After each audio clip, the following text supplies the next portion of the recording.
the looser the noose will become on the hostages, all of the hostages, those who are alive and those who are no longer alive, having been murdered in captivity as innocent civilians by the Hamas. We're live in Israel, bringing you the biggest headlines from the region.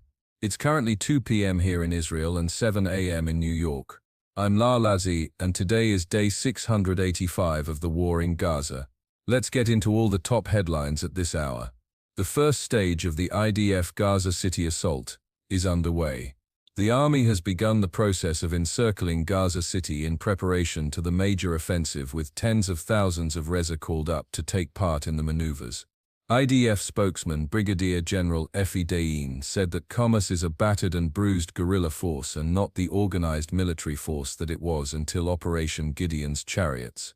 The army is moving forward after the Prime Minister ordered a reduction in timelines for taking control of Hamas strongholds and carrying out and completing the operation.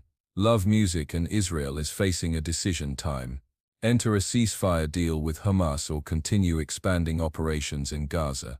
As such, at this time, Israel has decided not to send a negotiation team to the hostage for ceasefire talks in Doha, Qatar. Israel has yet to respond to the Hamas acceptance of the ceasefire proposal, and in the meantime plans to move forward with the IDF operation to capture Gaza City. Prime Minister Netanyahu and Defense Minister Katz are expected to approve the IDF plans. In this comment to the Trigonometry podcast, Prime Minister Netanyahu explained why the war must go on. Essentially, what Israel will be trapped in is a forever war. What do you say to that argument? I think the forever war is the opposite. I think if we leave them there and they're committed to our destruction, then you'll have a forever war. But what is happening on the ground is actually the opposite. What is happening on the ground is we now have Gazans who are fighting Hamas because they see now in the closing phase of this war, after we had to go through these 7 fronts against all the proxies and Iran itself, and now we're circling back to finish off Hamas and demolish its last stronghold in Gaza. They see hope. They say don't let up. They kill Hamas. They fight Hamas. They die fighting them. And they're saying this is our final hope to free ourselves from this tyranny. And joining us now with more on the hostage and ceasefire negotiations is ILV's Shosh Bedrosian. And Shosh, you're in Tel Aviv. What's the latest news? Hamas has said that it accepts a partial ceasefire deal. Israel has yet to respond. What can you tell us? Sure. Yeah. So Israel not yet responding to this apparent acceptance proposal from Hamas. But we do know something interesting actually happened last night in France. Strategic Affairs Minister Ron Dermer was actually there meeting with senior Qatari officials. It appears to be the first time Dermer actually met with these officials since Hamas responded reportedly positively to this proposal that was put forward by Qatari and Egyptian mediators. Is a part of this deal. They're trying to get back into the works. But Axios is actual some reporting that they've done on this. They actually reported that Dermer told Qatari officials that the Israeli condition for the deal is the release of all hostages and the defeats of Hamas. Now the outlet also reports that the negotiations are being conducted under heavy secrecy and emphasized there are days of sensitive and fateful decisions ahead. We know that clearly Israeli society feels as if maybe something could be coming very, very soon.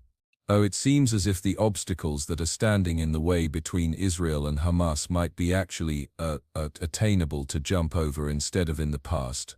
Remember that the last week of July, Hamas came back to the table with even more demands to the Witko proposal that was on the table. Now it seems as if they've kind of taken those demands down a tone, and it seems like maybe there could be a way to bridge the gap here. But because of that, and in light of these ongoing negotiations that appear to be happening between Hamas, Egypt and Qatar at this point in time, Lidar is that the Hostages Family Forum said that planned protests that were supposed to happen on Sunday are actually going to be postponed, in light of all of this ongoing with negotiations.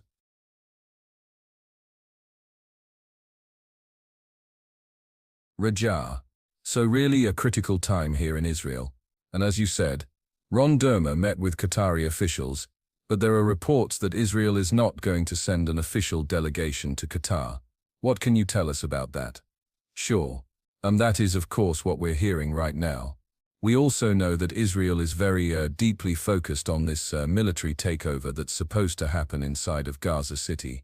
We had the Prime Minister just the other day saying that this pressure on Hamas clearly has kind of brought them back to the table, after he heard of reports in the media that there was an acceptance from the terror group on this proposal right now. So right now, of course, the Israeli government, they're also apparently expected to meet at some point today, Thursday, to discuss plans going forward to take over Gaza City militarily. Last night, the IDF spokesperson also made comments that the next phase of the war is currently what the IDF is planning for. It appears to be just weeks away, and the surrounding parts, the surrounding neighborhoods of Gaza City seem to be where some of these IDF soldiers are currently located. So it seems as if really the focus is on this, but the focus, it appears to have put a lot of pressure on Hamas to come back to this negotiating table and to get a deal. But I think the question is how far will this deal go? Will it actually come to fruition? People here in Israeli society, they hold their breath when something like this happens, because for the last few months it has been a game of ping pong. Is it going to happen? Is it not going to happen? And everything falls through. So they're at the point in time where they know these are very, very sensitive negotiations, and I think everyone here is just on the edge of their seats waiting to see what will actually happen at this point in time. Absolutely. Shoj Bedrosian, thank you for the report.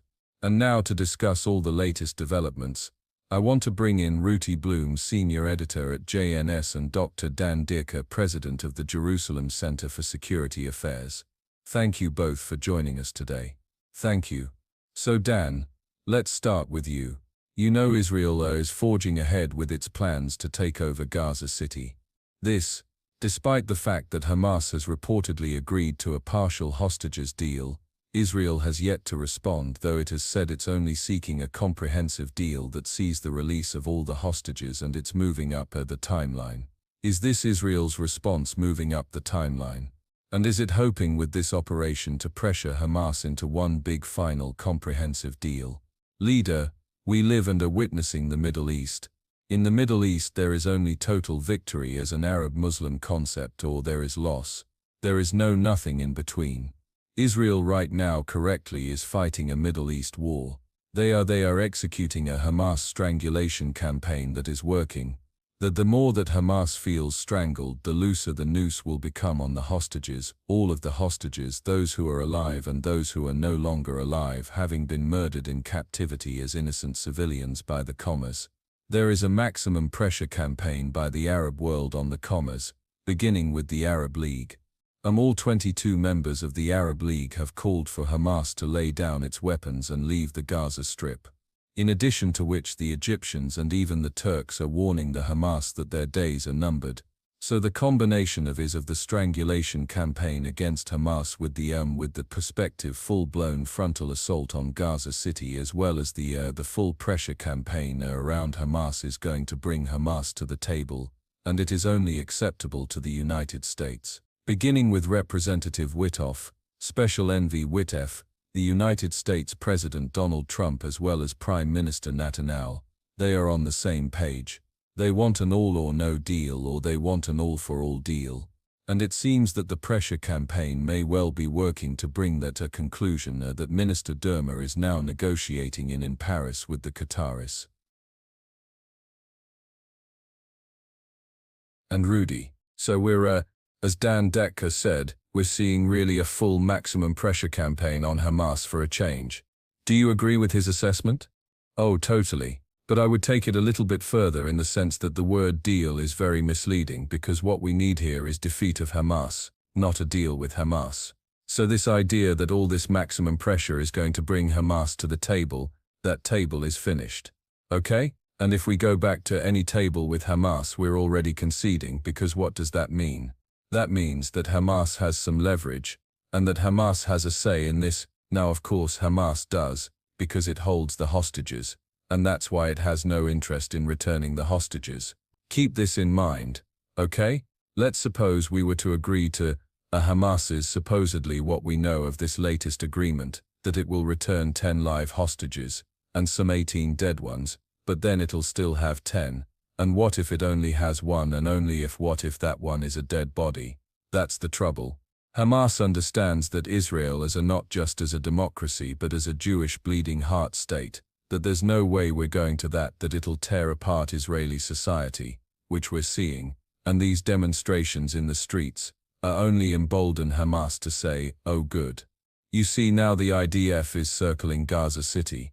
All we have, and people taken to the streets in Israel, all we have to do is say, oh hold on a second, we'll come back to the table and give you a few hostages.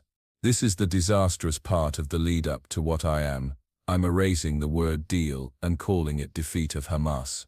Defeat of Hamas. Indeed, Prime Minister Net recently said that the word victory has for some reason been removed by the lexicon of some officials here in Israel. So you mentioned the protests, you mentioned the divisions, and I want to take a deeper dive into sort of the complexities of Israeli politics or Israeli society.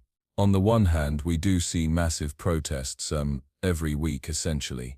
On Sunday we had a full shutdown of the country calling for a full deal to release all of the hostages. Now Prime Minister Netanyahu has also said that he is not interested in a partial deal. He also wants to see a full comprehensive deal, as you said, not deal, defeat of Hamas, and the release of all the hostages. But does Netanyahu have the political backing today to approve a partial deal?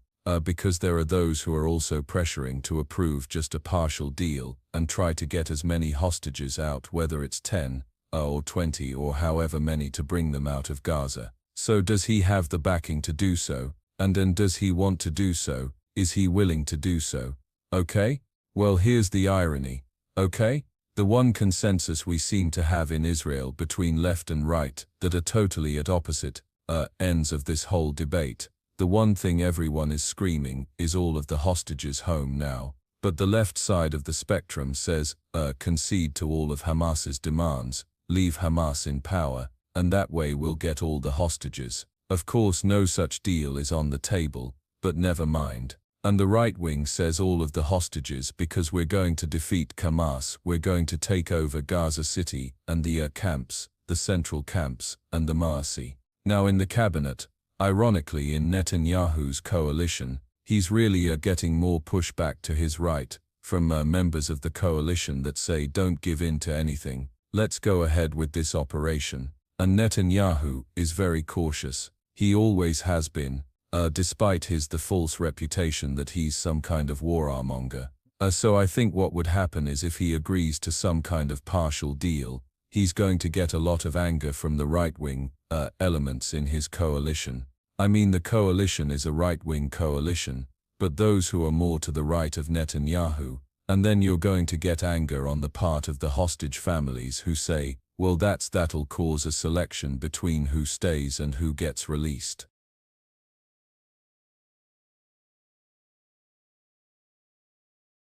And Dan, turning to you. So for the moment, we see that the IDF is moving ahead with the planned takeover of Gaza City. How is this going to impact the negotiations with Hamas? You mentioned a maximum pressure campaign, but could it perhaps lead to the opposite? I mean, putting the hostages in grave danger as we see IDF soldiers approaching Hamas terror outposts as we've seen in the past. We just marked 1 year to the murders of 6 hostages, including Israeli-American Hears Goldberg, Poland, who they were shot and murdered by Hamas in the tunnels when they felt that the IDF was getting too close. So what is your take on this, LR? The hostages have been in grave danger for the last nearly 2 years. So those that say that an offensive would place the hostages in grave danger may be forgetting that they are being starved to death literally right now by the Hamas. Many of them in the terror dungeons, the terror tunnels, and therefore the way that the IDF is going to work as it has worked in the past, we remember in TBI as what people considered, in 1976, a miraculous rescue mission from the clutches of the PLO and Idi Amin in Uganda. Here we have a situation far more desperate. But I think that people that know the exceptional abilities of the IDF and their intelligence capabilities and their special service capabilities, without going into too much detail here on ITV about it, may be very surprised by, what may be coming in the very close future. And let's be very clear. The only way that the Middle East responds is under massive pressure. If they know that they're going to die, and they may want to die as shaheedim or as martyrs, even though many of those false heroes sacrifice, as the Hamas has been doing children in Gaza for their own, cynical and evil political agenda.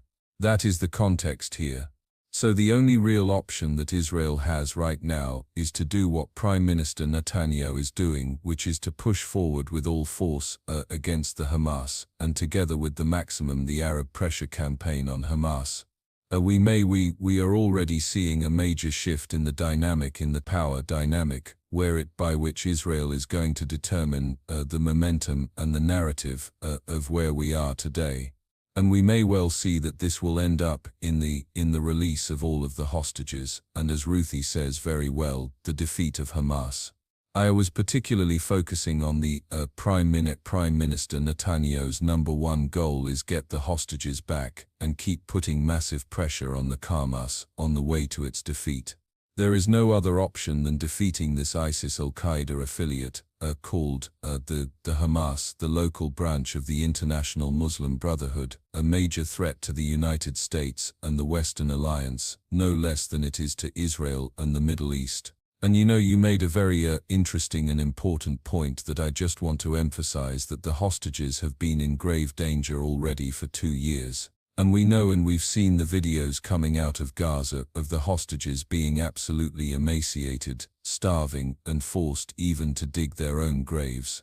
So that's a very important point. And I do want to circle back in a moment to your comment about Israel sort of leading the narrative. In the meantime, I do want to ask, we've heard many countries, France, the UK, Australia, all saying that they will recognize a Palestinian state. Now this was in response, of course, to what Prime Minister Netanyahu has called a smear campaign, a famine, and the like in Gaza against the Gazan civilians. Now Hamas has officially accepted a deal. How will the international community react now that Israel is the one that is seemingly rejecting this deal and forging ahead with a takeover of Gaza City? And could their reaction jeopardize Israel's plans?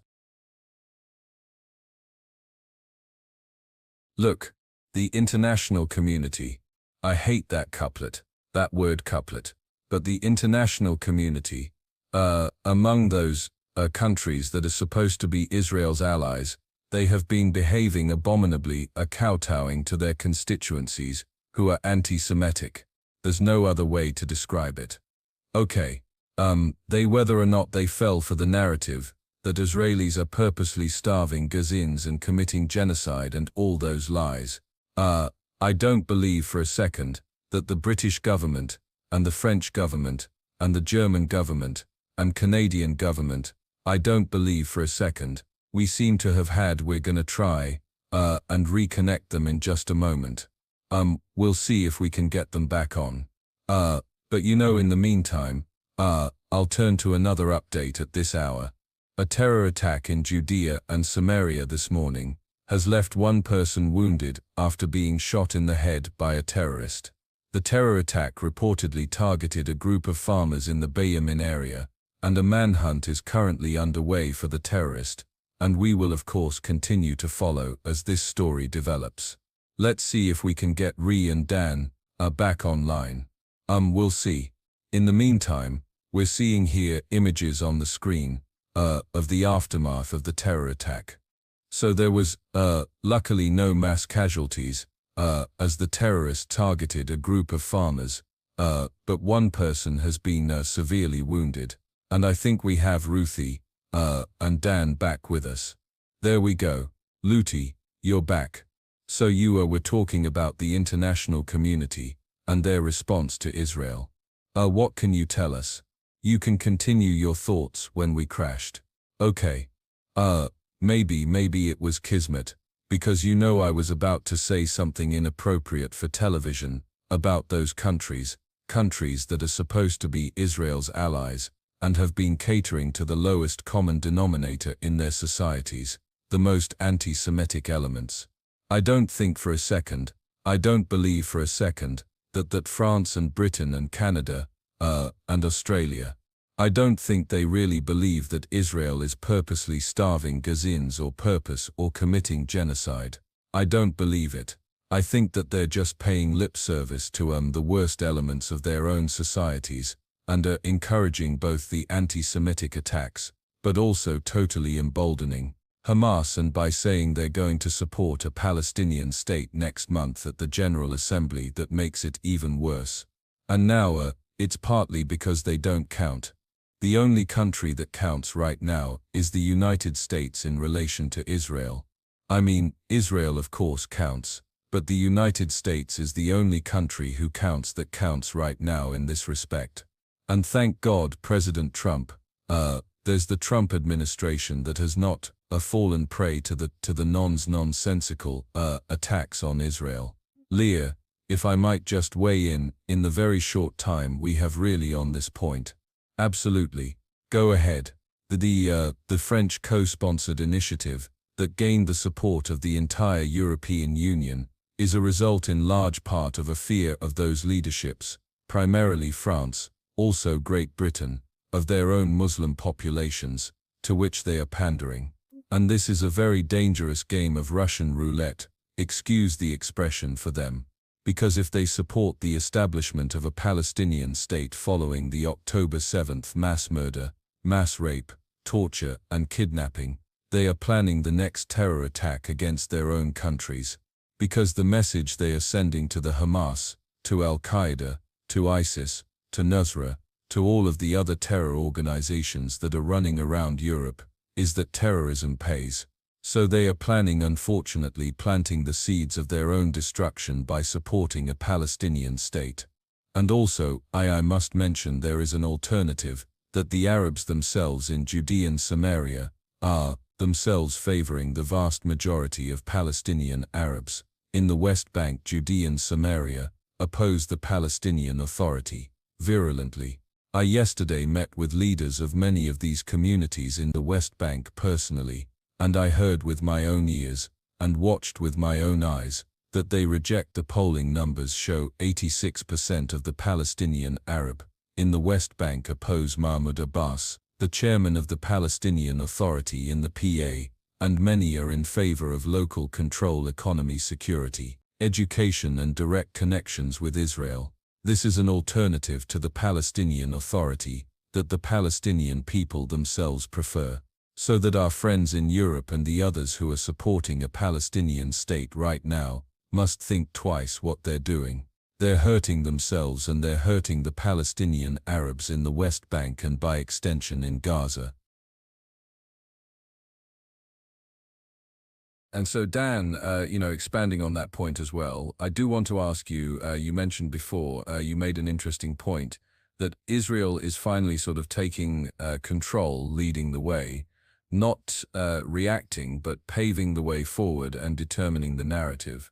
And so I want to ask you, does Israel have a long-term plan here when it comes to Gaza, when it comes to Judea, Samaria, when it comes to the Palestinians, and perhaps even someday a future Palestinian state there?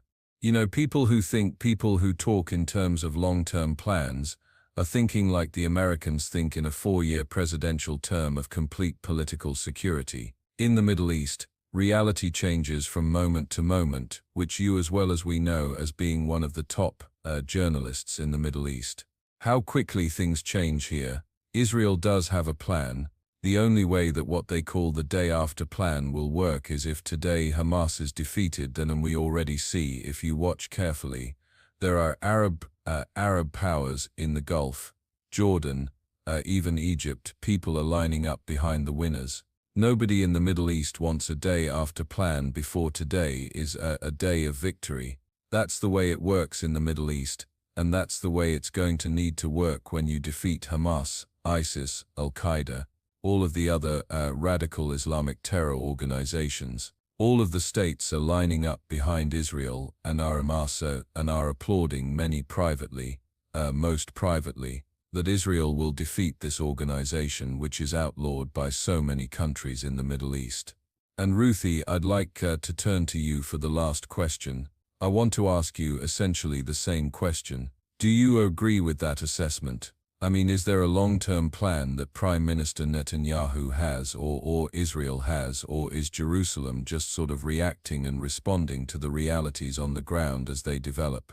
Well, first of all, everything that Dan just said is absolutely true. The main important thing is not only in the Middle East, which is true, that they're all watching to make sure that Israel emerges victorious. Otherwise, they're not going to tether their horses to Israel.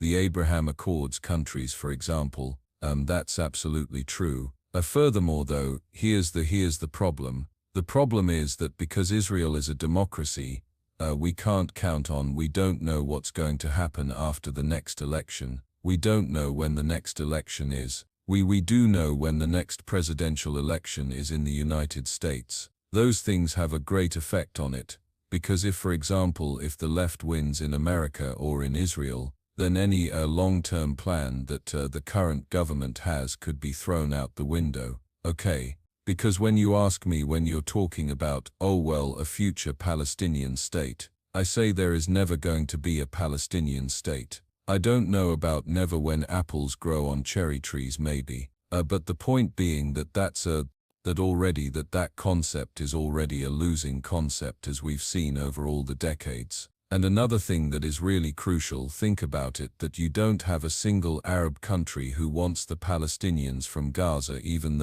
to save their lives during this war. Egypt wouldn't even let them into the Sinai to be protected during this war. So, and why do you think that is? Because if anybody knows the characteristics or the character of or what happens to countries when Palestinians swarm in, it's the Arab countries. And with that we have to end. Ruti and Dan, thank you so much for your analysis and for joining us today. Thank you so much for having. Thank you, Leah. And that's all the time we have for our broadcast. Thank you so much for tuning in. I'm Lara Lazi. See you next hour. Okay, now we can turn it off again.